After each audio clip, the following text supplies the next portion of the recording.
The stars burned quietly in the Velara system. For 300 years, the Velaran people had lived in peace here. They built cities that floated in space. They studied science and art. They had no armies because they never needed them. War was something they read about in old books, something their ancestors left behind long ago. Then the Crethians came. Chancellor Mirai stood in the High Council chamber and watched her world die. Through the massive windows, she could see the enemy ships. They looked like living creatures, not machines. Thousands of them. They moved like insects swarming around the orbital stations. Every few seconds, another explosion lit up the darkness. Another station destroyed. Another 1,000 people dead. The defense shields were failing. Red lights flashed across every wall. The council members stood frozen, their faces showing the same expression. Fear. They had never seen war before. None of them knew what to do. A young officer ran into the chamber. His uniform was torn and burned. Blood ran down his face. He stopped in front of Mirai and tried to catch his breath. "The eastern stations are gone," he said. "The evacuation ships, they're destroying them before they can jump to light speed. We can't get people out." Mirai closed her eyes. She had led her people for 20 years. In all that time, she never had to make a choice like this. But she was out of options now. "Activate the emergency beacon," she said quietly. The officer nodded and ran to the communications station. The emergency beacon was old technology, built when the Valerans first joined the Galactic Coalition. It was supposed to call for help from the Coalition military. They would come and save them. That's what the treaty promised. The beacon activated. A quantum signal burst out into space carrying a simple message. "Help us, we are dying. Please come," but the beacon was damaged. A Crethian weapon had hit the communications tower hours ago. The signal didn't go where it was supposed to go. Instead, it tore through a crack in space that nobody knew existed. It traveled in the wrong direction, into unknown territory. The signal reached a small monitoring station on the edge of human space. It was a quiet place. Nothing important ever happened there. Lieutenant Ji Wuhan was finishing her shift, ready to go home and sleep. Then every alarm on her console started screaming at once. She stared at the screen. The computer was trying to translate an alien language it had never seen before. Words appeared slowly. Distress, attack, dying, coordinates. The message was breaking up, but the meaning was clear. Someone was calling for help. Jiwoo ran to find Captain Daehyun Ko. She found him in the ship's mess hall, drinking coffee and reading reports. He looked up when she burst through the door. "Sir, we have a situation," she said. Her hands were shaking. "An alien distress call. They're under attack. They're asking for help." Ko put down his coffee cup. He followed her back to the bridge. The rest of the crew gathered around as Jiwoo played the recording. Even through the static and broken translation, they could hear the fear in the alien voice. Dr. Hyeri Nam, the ship's science officer, studied the data. She was young, only 2 years out of university, but she was brilliant with languages and codes. "It's genuine," she said after a few minutes. "This is real. They call themselves Valerans.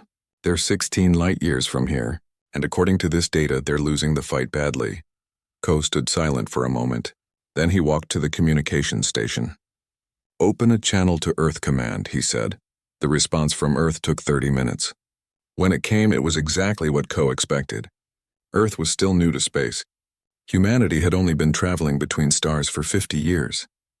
They were barely keeping peace in their own systems. They didn't have the ships or the soldiers to fight alien wars. The orders were clear. Stay in position. Do not engage. Observe only. Ko read the message 3 times. His crew watched him, waiting. They all knew what those orders meant. They would sit here and do nothing while an entire civilization died. Jiwoo spoke first. Her voice was quiet but firm. "Sir, we can reach them in 6 hours if we push the engines. We have weapons. We could help." "We have orders," Ko said, but he didn't sound sure. "Yes, sir," Jiwoo said. "We have orders to do nothing. To let them die." She looked at him directly. "Is that really what we're going to do?" The bridge went completely silent. Everyone was looking at Ko now. They all knew the rules. Disobeying direct orders meant court-martial. It meant the end of their careers. It might even mean prison. Ko thought about his life. He grew up in the aftermath of Earth's wars. He saw what happened when people stood by and did nothing. He joined the Space Navy because he wanted to be better than that. He wanted to help people. He looked at his crew. These were good people. They volunteered for this life. They left their families behind to explore the stars. They didn't do it for money or glory. They did it because they believed humanity should reach out to the universe with open hands. Ko made his decision. He turned to the pilot. "Set course for the Velara system," he said. "Maximum speed." The pilot stared at him. "Sir, that's 16 light years. That's outside our patrol zone. We'll be disobeying orders, I know," Ko said. He looked around the bridge one more time. "If anyone wants to object, speak now. This is on me. I'll take full responsibility, but we are not sitting here while people die." Nobody spoke. Nobody moved to stop him. The pilot's hands went to the controls. "Course set," she said. "Ready to jump on your order," Ko nodded. "Engage." The ship's engines roared to life. Space bent around them, and the Indomitable disappeared into faster-than-light travel. Racing toward a war they weren't supposed to fight. Racing toward people they had never met. Racing toward a choice that would change the galaxy forever. Back in the Velara system, Chancellor Mirai watched another orbital city explode. She didn't know that help was coming. She didn't know that somewhere in the darkness strangers had heard her call and decided to answer. She didn't know about humans yet, but she would soon. 6 hours later, the Indomitable dropped out of light speed at the edge of the Velara system. What they saw made the crew fall silent. Fire filled the view screens. Orbital stations were exploding one after another. Debris floated everywhere, pieces of buildings and ships that used to be whole, and everywhere there were bodies, thousands of them, frozen in the cold of space. The Krethian ships looked like nightmares come to life. They weren't metal. They were alive, breathing things. Their skin pulsed with dark energy. They had mouths full of weapons. There were so many of them, like a swarm of angry insects. Dr. Nam's hand shook as she studied the sensors. 10,000 enemy ships, she said. Her voice was barely a whisper. Maybe more. They're everywhere. Ko stared at the screen. His ship was small. They had a crew of 60 people. They had weapons, yes, but nothing that could fight 10,000 bioships. This wasn't a battle they could win. It was suicide, sir, the pilot said carefully. We should leave. There's nothing we can do here. Ko knew she was right. The smart thing would be to turn around and go home. Tell Earth Command what they saw. Let someone else handle it. But then he saw something on the sensors. A group of ships trying to escape. Civilian evacuation vessels moving slowly because they were packed with refugees, and the Krethians were closing in on them. How long until those evacuation ships can jump to light speed? Ko asked. Jiwoo checked her console. 3 minutes. But the enemy will reach them in 2. 3 minutes. That's all they needed. Just 3 more minutes and those people could escape. Ko made a decision that everyone said was crazy later. Broadcast on all frequencies, he said. I want every Krethian in this system to know we're here. Jiwoo looked at him like he was insane. Sir, if we do that, they'll all come after us. That's the idea, Ko said. Those evacuation ships need time. We're going to give it to them. The message went out. The Indomitable lit up like a Christmas tree, every sensor pinging, every weapon locking onto targets, challenging the Krethian swarm. Come and get us, the message said. We're right here, the response was immediate. Hundreds of bioships turned away from the evacuation convoy. They came at the Indomitable like angry wasps. The human ship was small and alone and had just made itself the biggest target in the system. Go, Ko shouted. Full speed into that asteroid field. The pilot didn't hesitate. The ship dove toward a nearby cluster of rocks, the Krethian swarm right behind them. What followed was the most intense 30 minutes of flying anyone on the crew had ever experienced. The Indomitable twisted and turned between asteroids. The Krethians followed, firing constantly. Energy beams cut through space. Some hit rocks, exploding them into smaller pieces. Some hit the ship. Every impact made the hull shake. Warning lights turned the bridge red. Engineer Taijin Park worked miracles in the engine room. When the main thrusters started to fail, he rerouted power from life support. When the shields dropped to 10%, he pulled energy from weapon systems. He kept the ship alive through pure determination and skill. Weapons Officer Borum Jion discovered something important. The bioships were fast and strong, but they weren't smart. They all attacked the same way in the same patterns. Once you knew what to expect, you could predict them. They're like a computer program, Borum said. Same moves every time. I can target where they're going to be, not where they are. She started firing at empty space. 3 seconds later, Krethian ships flew right into her shots. They didn't dodge. They couldn't. They were part of a hive mind that didn't understand creativity. Dr. Nam was watching the bioships carefully. She noticed they moved together, like a school of fish. And she saw something else. Some of the ships were different, bigger. They were in the center of each group directing the others. "Captain," she shouted. "Those large ships, they're command nodes. If we destroy them, the others lose coordination." Ko understood immediately. "Borum, target those big ones." Forget the small ships.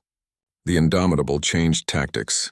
They focused all their fire on the command ships. It worked. When a command ship died, the smaller bioships around it went crazy. They stopped working together. Some crashed into asteroids, some attacked each other.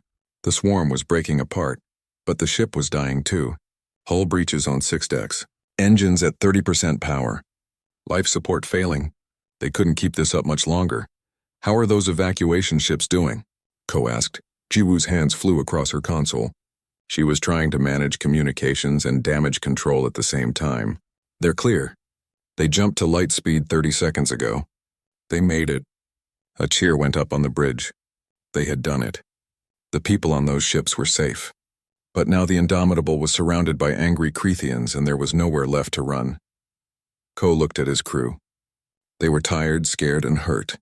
But not one of them looked like they regretted this. They had answered a call for help. They had saved lives. If this was the end, at least it meant something. "It's been an honor serving with you," Ko said quietly. Then something strange happened. The Krethian ships suddenly pulled back. All of them. They stopped attacking and started to retreat. The crew watched in confusion as the bioships fled into deep space. "What's happening?" Ko demanded. Dr. Nam checked her sensors. Her eyes went wide. New ships entering the system. Big ones, military class. They're coalition forces. The Galactic Coalition fleet had finally arrived. Massive warships dropped out of light speed, their weapons charging. The Krethians, seeing a real threat, decided to run. They disappeared into the darkness between stars, leaving behind the wreckage of what they'd destroyed. The Indomitable floated in space, barely holding together. Ko stood on the bridge and felt every muscle in his body relax. They had survived. Somehow, impossibly, they had survived. A message came through on the communications channel. It was in the alien language, but Jiwoo's computer translated it. The voice was old and dignified, filled with emotion.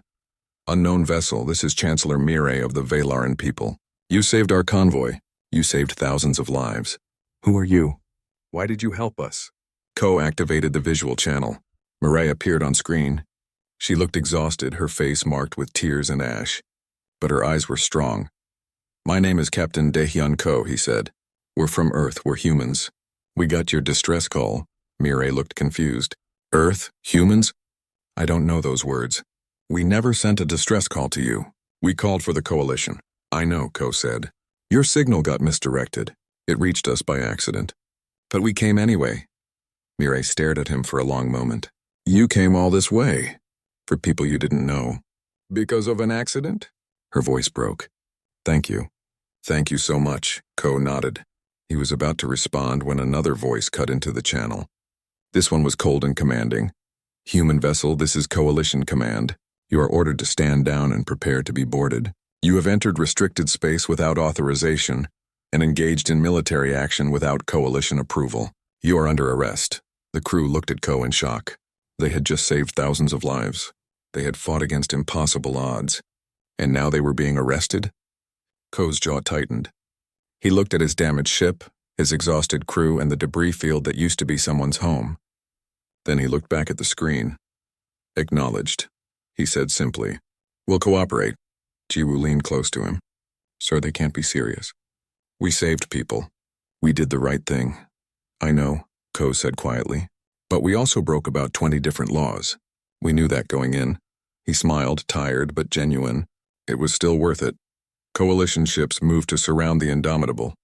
The human crew watched as their ship was taken into custody. They didn't know what would happen next. They didn't know they had just started something that would change the entire galaxy. All they knew was this. They had heard someone calling for help, and they had answered. and if they had to do it again, they would make the same choice every single time. The Galactic Council chamber was enormous. It could hold representatives from 1,000 different species. The ceiling disappeared into darkness above. Floating platforms held the council members, each one designed for their particular biology. Some breathed air, some breathed water, some breathed nothing at all. Captain Ko stood in the center of it all, feeling very small. His crew was behind him. They wore their dress uniforms, cleaned as best they could manage on the damaged Indomitable. Guards surrounded them, tall beings in armor that looked like it could stop a tank. High Arbiter Velcros looked down at the humans from his platform. He was old, his skin covered in scales that shimmered blue and silver. His eyes were cold, calculating. He had ruled the council for 50 years and didn't like surprises. Humans were definitely a surprise. "You are Captain Daehyun Ko of the species known as humans," Velcro said. His voice echoed through the chamber. "You stand accused of multiple violations of galactic law, entering restricted space, engaging in military action without authorization, interfering in conflicts that do not concern you. How do you plead?" Ko looked around the chamber. Every council member was watching him. Some looked curious. Some looked angry. Most looked like they had already decided he was guilty. "We received a distress call," Ko said clearly. "We responded. That's all." "That distress call was not meant for you," Velcros replied. "It was a coalition matter. You had no authority to intervene." "With respect, sir, we didn't see coalition ships when we arrived. We saw an entire civilization dying. We saw thousands of ships attacking. We saw evacuation vessels about to be destroyed." "Where were the coalition forces?" A ripple went through the chamber. Some council members shifted uncomfortably. Velcros's eyes narrowed. "Coalition forces were en route," he said stiffly. "We cannot be everywhere at once. We must prioritize our resources." Dr. Nam stepped forward. She wasn't supposed to speak, but she couldn't stay quiet. "We analyzed the communication logs," she said. "The Velarans sent their distress call 7 hours before we received it. Coalition Command received it even earlier. You had time to respond.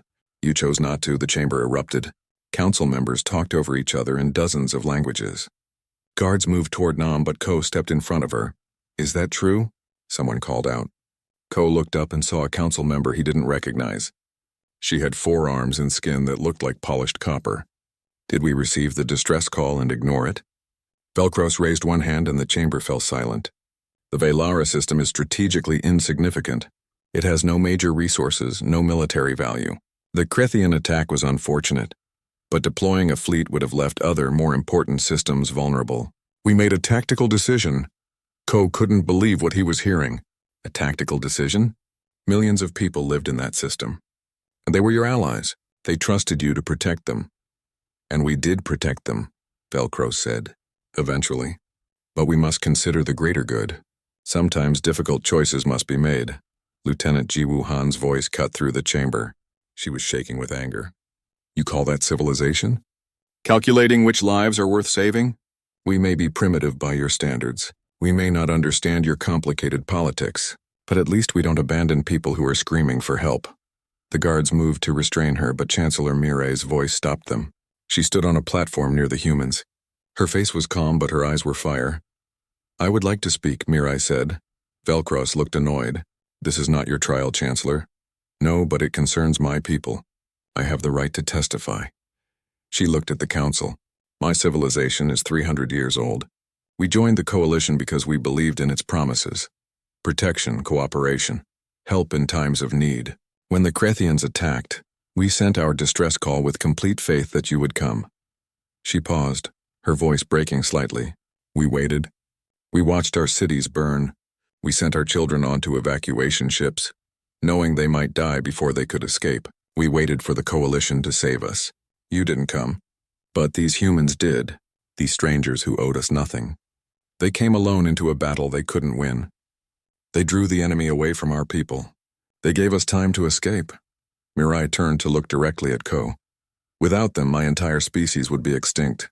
Every single one of us. Gone forever." She turned back to the council. "And you want to punish them for this?" The chamber was completely silent now. Even Velcro seemed unsure what to say. The copper-skinned council member spoke again. "Ambassador Thyra from the Ethan Union. I move that all charges against the humans be dropped. They acted with honor and courage. They saved lives. This council should be thanking them, not prosecuting them. Several other council members voiced agreement, but just as many opposed it. The debate went on for hours. Ko and his crew stood there listening to aliens argue about whether saving lives was a crime. Finally, Velcros called for order. The council has reached a decision. The charges will be dropped. However, this comes with conditions. He looked at Ko with barely hidden anger. You humans are new to galactic society. You do not understand our laws or our ways. This incident will be forgiven as ignorance. But make no mistake, Captain Ko. If you interfere in coalition affairs again, there will be consequences. Severe ones. He leaned forward. You will return to your designated space. You will stay there. You will not respond to distress calls outside your territory. You will not engage in military actions without explicit coalition approval. Is this understood? Ko looked at Velcros for a long moment. Then he said very quietly, I understand what you're saying, but I need you to understand something too. If someone calls for help, we will answer. Every time. That's who we are. Then you are fools, Velcros said coldly, and fools do not last long in this galaxy. Maybe, Ko replied. But at least we'll be able to look at ourselves in the mirror. The guards escorted the human crew from the chamber. As they left, Ko saw that many of the council members were watching them with new expressions. Not anger anymore. Something else. Respect, maybe. Or fear. Outside the chamber, Chancellor Mirai was waiting. She approached Ko and extended her hand in the human gesture she had learned. Ko shook it. Thank you for speaking for us, Ko said. Thank you for saving us, Mirai replied. Captain Ko, my government may be in exile, but we still have resources, technology, knowledge.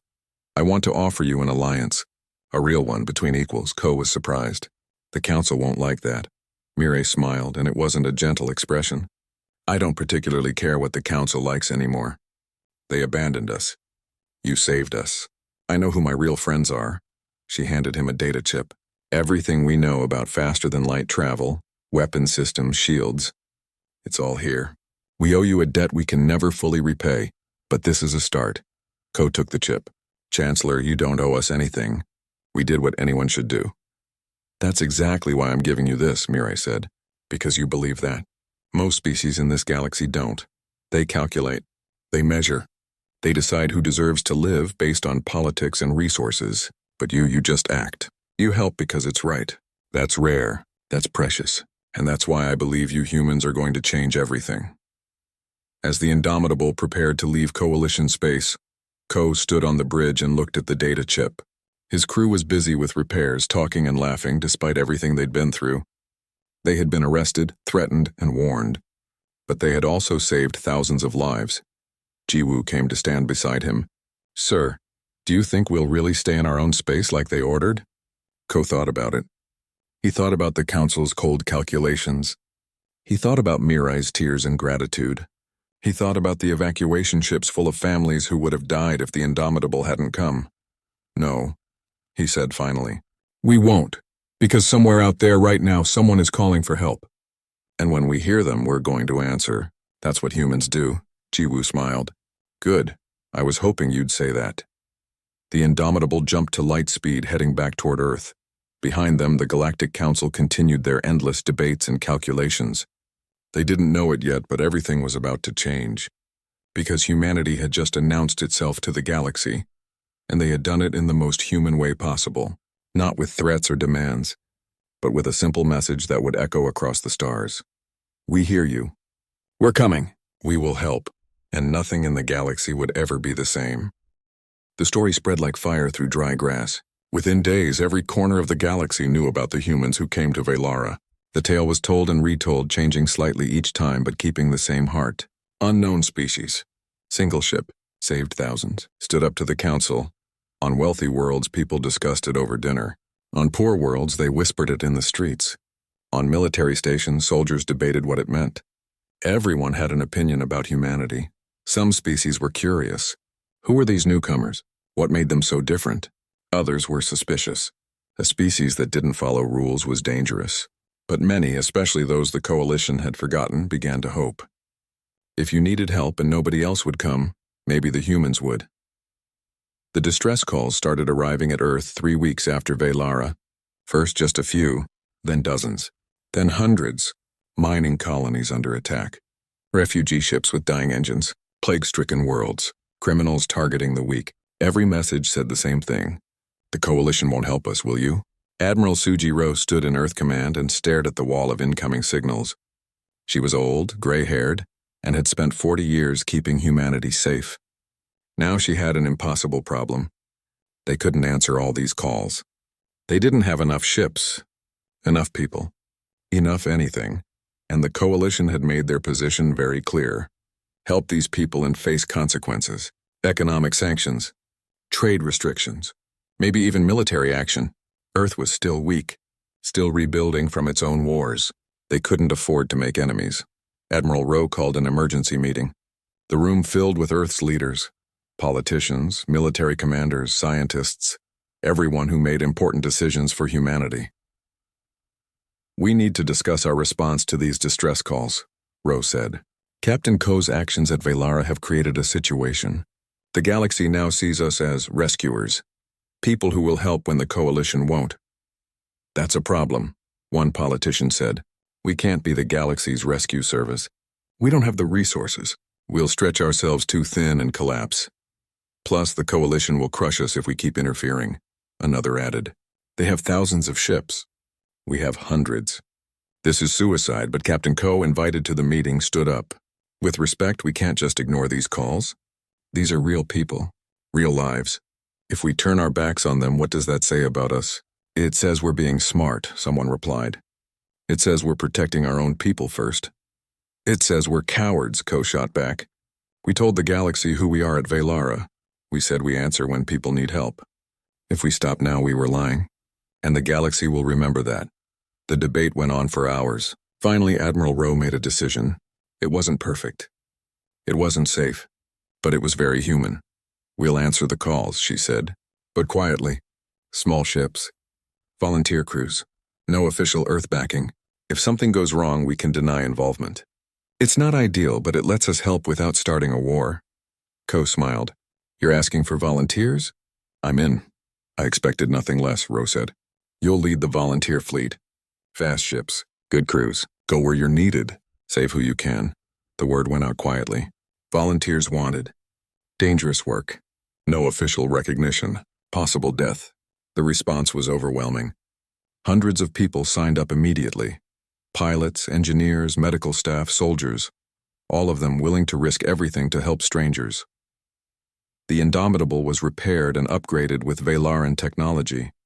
Better shields, faster engines, weapons that could actually hurt enemy ships. Other vessels joined them.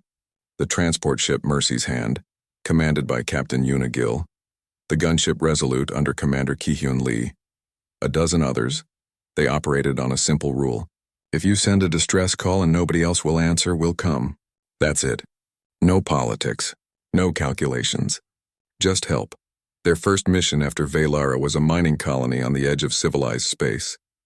Pirates had attacked, demanding tribute. The Coalition said they couldn't spare ships for such a small problem. The Resolute arrived within 2 days. Commander Lee and his crew didn't negotiate. They hit the pirates hard and fast. The criminals fled and the miners were safe. The second mission was a refugee convoy, 3 ships full of families fleeing war. Their engines were failing. They were drifting toward a star. The Mercy's Hand arrived with repair crews and supplies. Captain Gill's team worked for 36 hours straight, fixing engines and transferring food and medicine. The refugees made it to safety. The third mission was a plague ship. Disease had broken out on a medical transport. The Coalition quarantined the entire vessel and left it to die rather than risk spreading the illness. Dr. Nam and her medical team boarded the ship in protective suits. They worked in cramped, dangerous conditions. They saved 80% of the infected. The rest were already too far gone. More missions followed. Each one added to humanity's reputation. The stories spread. The humans who held a defense position for 3 days against raiders. The human pilot who flew through an unstable wormhole to deliver medicine. The human soldiers who gave up their own escape to make sure civilians got out first. Not every mission succeeded. Sometimes they arrived too late. Sometimes the enemy was too strong. The volunteer fleet lost ships, lost people. but they never stopped coming. Every call received an answer. Every cry for help was heard. The Coalition watched all of this with growing alarm. High Arbiter Velcros convened closed sessions to discuss the human problem. Some council members wanted to destroy the volunteer fleet. Others argued it would make them look like villains. Some suggested economic warfare, cut off Earth's trade, starve them into submission.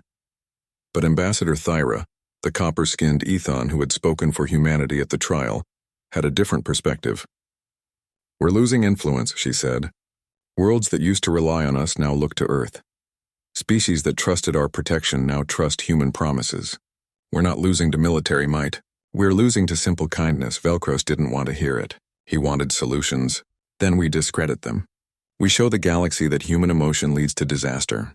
We prove that our way is better. How? Thyra asked. Velcros smiled, and it was not a kind expression. "We set a trap.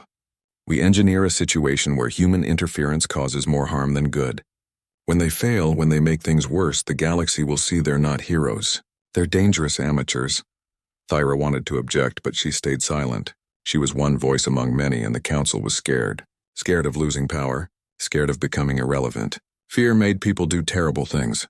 The trap was set carefully. Coalition operatives created a false distress call, a colony world in disputed space.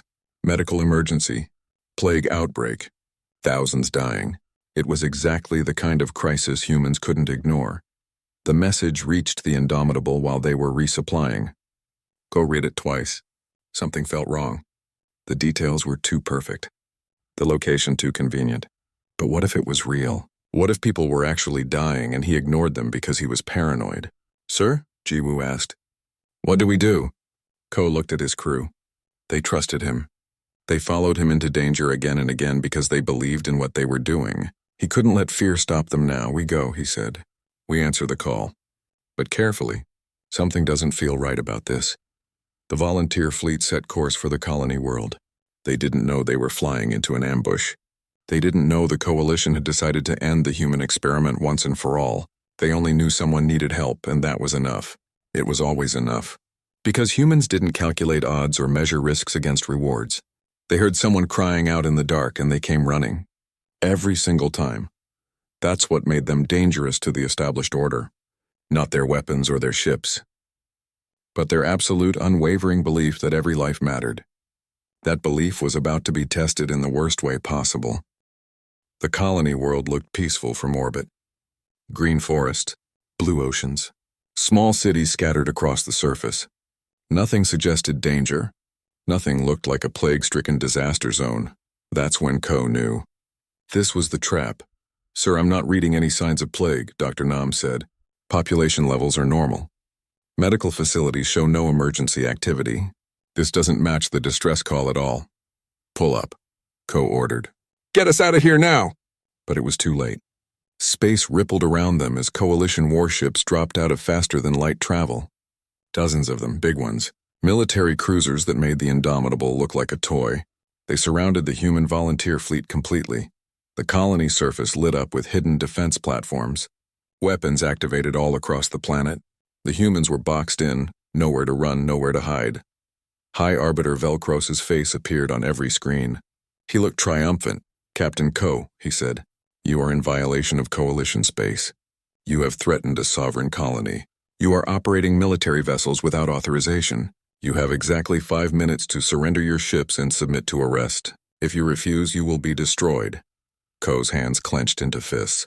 This was never a real distress call. "You lured us here. We showed the galaxy what happens when amateurs play at being heroes," Velcro said. "You fell for an obvious trap. You endangered your people for nothing.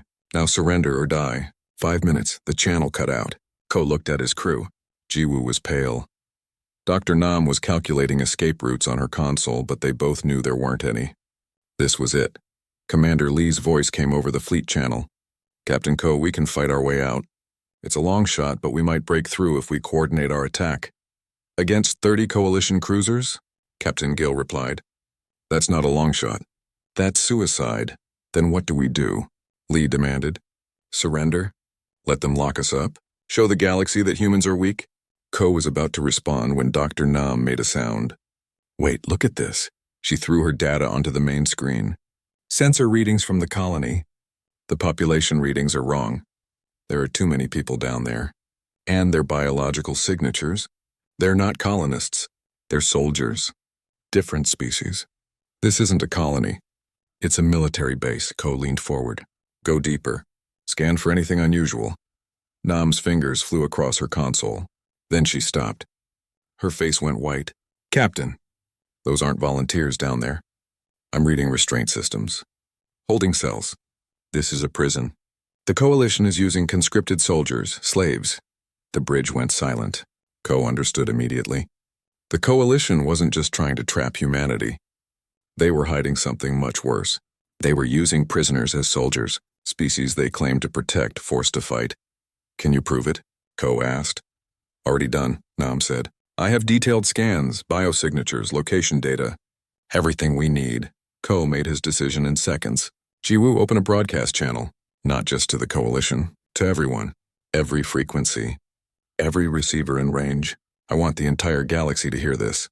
Sir, if we do that, they'll know we found out, Jiwoo said. Good, Ko said. I want them to know. Open the channel. The broadcast went out. Ko transmitted everything. The scans, the data. The proof that the Coalition was using forced labor. Using prisoners as soldiers. Lying to everyone. Velcros's face reappeared, and now he wasn't smiling. What have you done? I showed the galaxy the truth, Ko said calmly. You set a trap for us, but we found your secret. Now everyone knows what the Coalition really is. Chaos erupted. The Coalition ship started jamming frequencies, but it was too late. The data had already spread across galactic networks. On 1,000 worlds, people were seeing the evidence. The Coalition, protector of the weak, was using slaves, and on the colony's surface, something unexpected happened. The soldiers, the prisoners, realized the truth was out. They realized people knew, and they revolted. Prison doors blasted open. Holding cells emptied. The conscripted soldiers turned on their captors. The defense platforms went offline as the prisoners took control. The entire base descended into chaos now, Ko shouted. All ships dive for the planet's atmosphere. Use the confusion! The volunteer fleet dropped toward the planet like stones. It was insane. The atmospheric entry would tear some ships apart. But it was their only chance. The Indomitable shook violently as it hit the upper atmosphere. Heat shields screamed. Hull plates groaned. Warning lights covered every surface. But they were moving too fast for the Coalition ships to follow. The Coalition cruisers couldn't follow them into the atmosphere without exposing themselves to the defense platforms, which were now under rebel control. By the time they reorganized, the human ships had disappeared into a nearby nebula. Ko sat in his captain's chair, breathing hard. They had survived, barely. The ship was damaged but intact. His crew was alive, damage report, he said. Engineer Tajan Park's voice came through. We're in bad shape, Captain. Hull breaches on 3 decks. Engines at 40%, but we'll make it home. Jiwoo was monitoring galactic channels. Sir, you need to hear this. The broadcast, it's everywhere. Every news network. Every communication hub. The Coalition is denying it, but the evidence is too strong. People are angry. Really angry. She threw some of the messages onto the screen. Protests on Coalition worlds. Member species threatening to withdraw. Council members resigning. The carefully maintained image of the Coalition as benevolent protectors was crumbling. But there was also a message from Earth Command. Ko read it and his stomach sank. The Coalition has issued a formal declaration, he said quietly.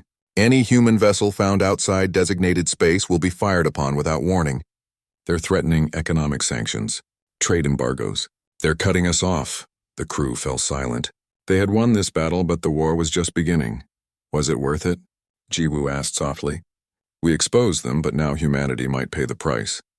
Ko thought about the prisoners on that colony, about the species forced into slavery, about the lies the Council told every day. Yes, he said, it was worth it. The truth matters, even when it costs us. As the battered fleet limped toward home, Ko opened a channel to all ships. Listen up, everyone.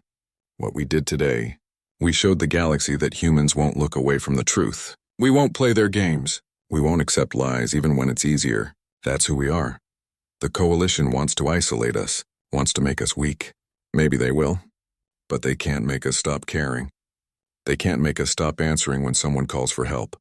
And they definitely can't make us accept injustice. We're going home. We're going to repair. We're going to rest. And then we're going back out there. Because somewhere, right now, someone needs help. And we're going to answer that call. The crew cheered. Tired, damaged, facing an uncertain future, but still believing. Still willing to fight. Still human. Behind them, the galaxy was changing. The Coalition's authority was cracking. Species were questioning everything. And in the darkness between stars, others were watching. Others who had been forgotten, abandoned, or oppressed. They were all thinking the same thing. If you need help, call the humans. They'll come. They always come. 3 months passed. 3 months of quiet war that nobody officially declared. Coalition ships hunted human vessels. Pirates received mysterious upgrades to their weapons and detailed information about human convoy routes. Trade agreements collapsed. Economic pressure squeezed Earth from every direction. But humanity adapted. They always did. Species that the Coalition had forgotten started helping humans in secret. The Valerans, still scattered in refugee settlements, became an intelligence network. They fed Ko and his crew information about Coalition movements. Other species provided safe harbors, supplies, and resources. A new network emerged. They called it the Accord, not because of any official treaty, but because they all agreed on something simple. Help each other, protect each other, stand together. The Accord grew quickly. Dozens of species joined. Not the powerful ones. The forgotten ones. Mining colonies, refugee groups, independent traders, small worlds. All the people the Coalition decided weren't worth protecting. Meanwhile, the Coalition itself was falling apart from the inside. The revelation about forced labor had shaken everything. Some council members demanded reforms. Others wanted to cover it up and continue as before. The debates became arguments. The arguments became fights. Ambassador Thyra led a growing faction that wanted change. Real change. Not just better public relations, but actual justice. Many younger species supported her. They remembered when the Coalition stood for something good, but High Arbiter Velcros and his supporters refused to yield. They had held power for too long to give it up now.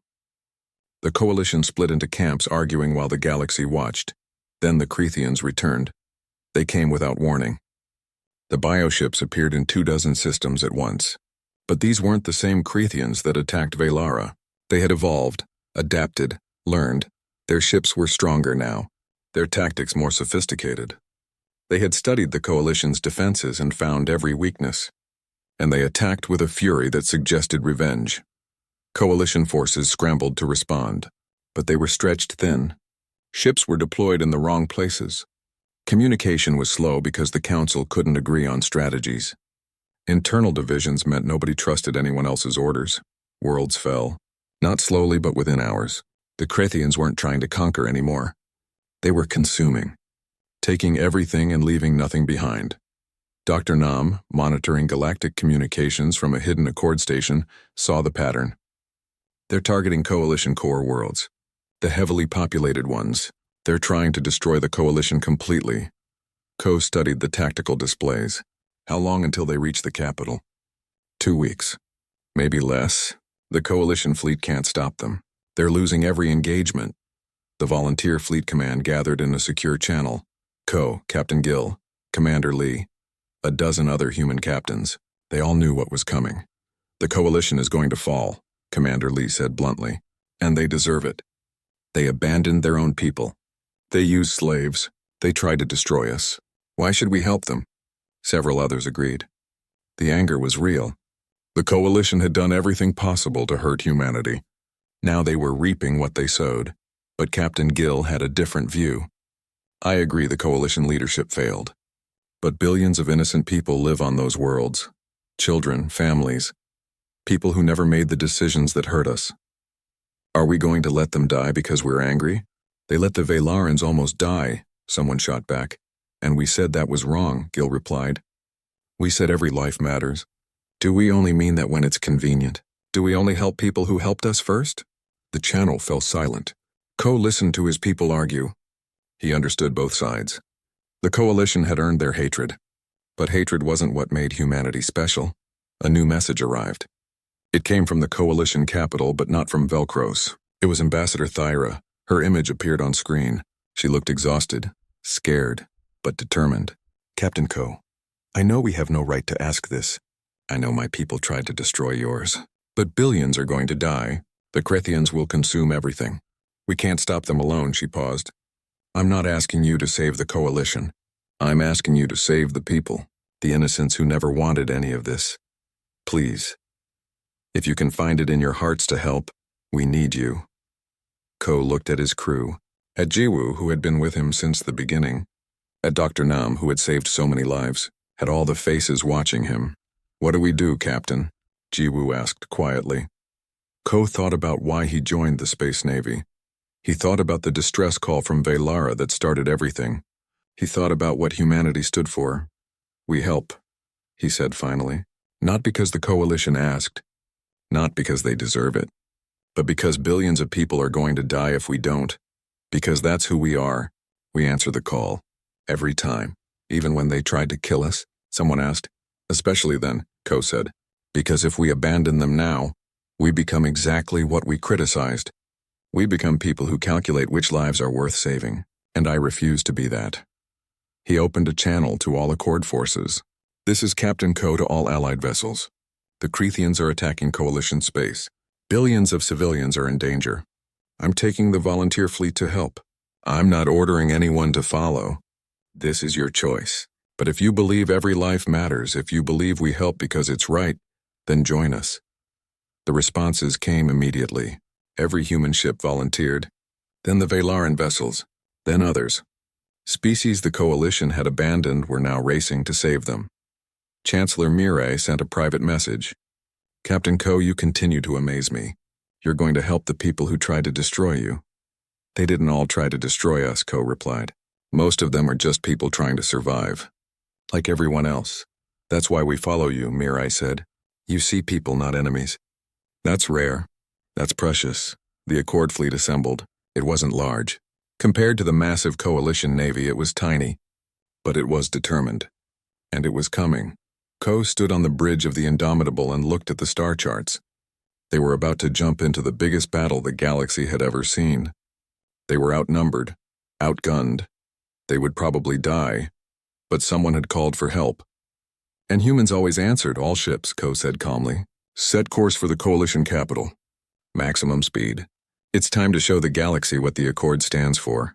The fleet jumped to faster-than-light travel, racing toward a war, racing toward almost certain death, racing toward people who had tried to kill them. Because that's what humans did. They didn't calculate. They didn't measure. They just helped. Every single time. The Coalition capital system was burning. Fire filled the sky. Orbital stations exploded one after another. Krethian bioships swarmed like locusts, consuming everything in their path. The Coalition fleet fought desperately, but they were losing. Badly. Then the Accord fleet arrived. They weren't many. A few hundred ships against 10,000 Krethian vessels. But they came anyway. The Indomitable led the way, followed by every human ship that could fly. Behind them came Velaran cruisers, refugee fighters, mining ships converted to warships, an entire fleet of people the galaxy had forgotten. Ko opened a channel to the Coalition command. This is Captain Daehyun Ko of the Accord fleet. We're here to help. Silence. Then Ambassador Thyra's voice filled with emotion. Captain Ko, you came. Even after everything we did, someone called for help, Ko said simply. We answered. Now let's save your people.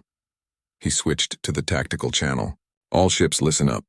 The Krethians have numbers. We have something better. We have flexibility. We have creativity. And we're fighting for people, not territory. That makes us dangerous. Ko transmitted his plan. It was crazy. It required perfect timing and incredible risk. The Coalition commanders listened in disbelief. No military academy would ever teach this strategy. It broke every rule, but it might work. Phase 1 began. The fast human ships dove into the Krethian swarm, firing constantly. Not trying to destroy them, just making them angry, drawing their attention, making them chase. Thousands of bioships turned to pursue. They followed the humans like angry bees. The Indomitable led them on a wild chase through the battle zone, dodging and weaving, staying just out of reach. Now, Ko shouted. Coalition heavy cruisers, positioned exactly where Ko told them, activated their quantum drives simultaneously. Space itself rippled. Gravity went crazy. The Krathian formation broke apart, bioships tumbling in every direction. Dr. Nam had been studying the Krathians for months. She identified their command organisms, the big ones that controlled the swarm. "Target those ships," she transmitted. "The large ones. Ignore everything else."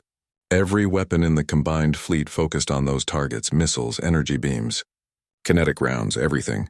The command ships exploded one by one, and as they died, the swarm lost coordination. But the battle was far from over. More Krathians kept coming. The Indomitable took hit after hit. Hull breaches across multiple decks. Engines failing. Life support critical. Ko kept giving orders even as sparks flew around him. "Engineering, I need power to weapons." "We're giving you everything we have," Tejan shouted back. "If we give you more, the ship will tear apart." "Then give me more anyway." The ship shuddered. Systems overloaded. But the weapons fired one more time. Another command ship died. Across the battle, similar scenes played out.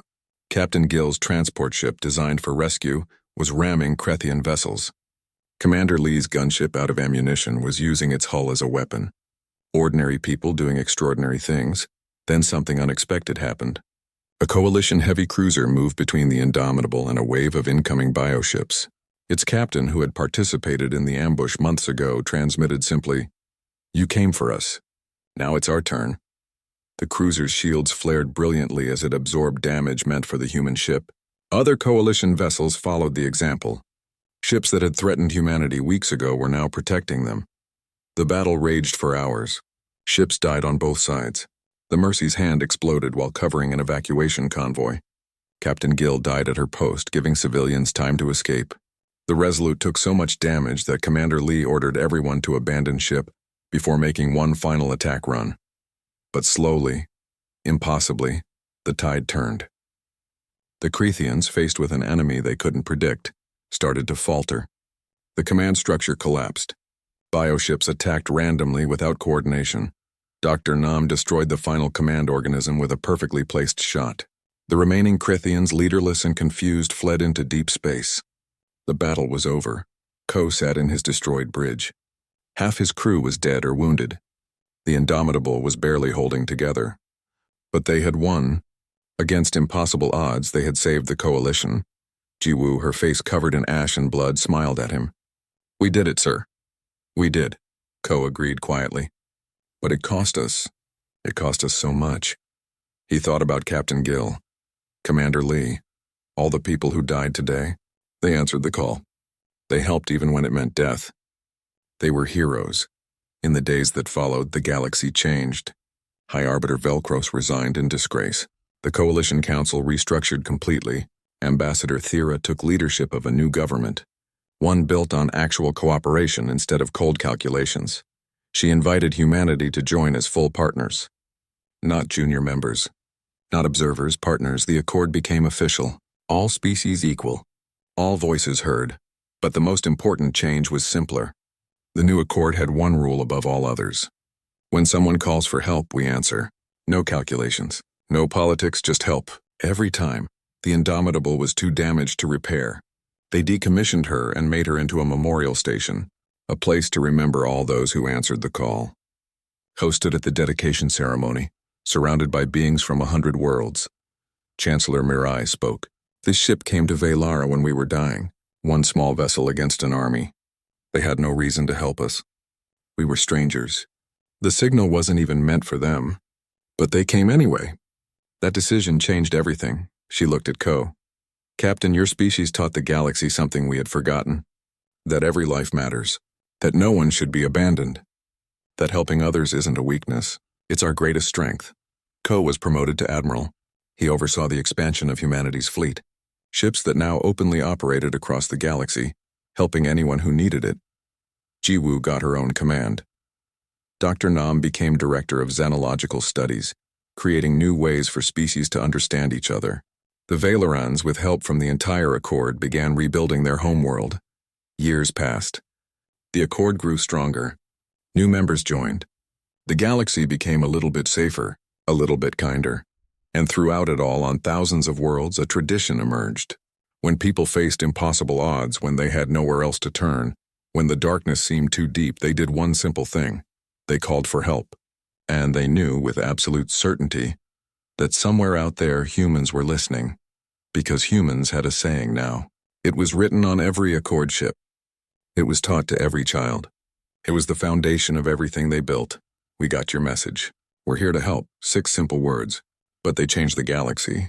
They represented humanity's gift to the universe. Not superior technology, not military might, but something more powerful.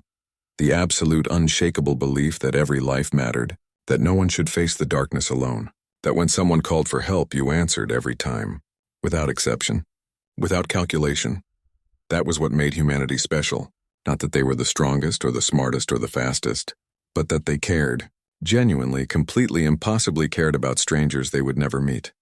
Captain Coe, now Admiral Coe, stood in the memorial station and looked at the stars. Somewhere out there someone was in trouble, someone was crying for help, someone needed saving, and humanity was listening. Humanity was coming, they always did.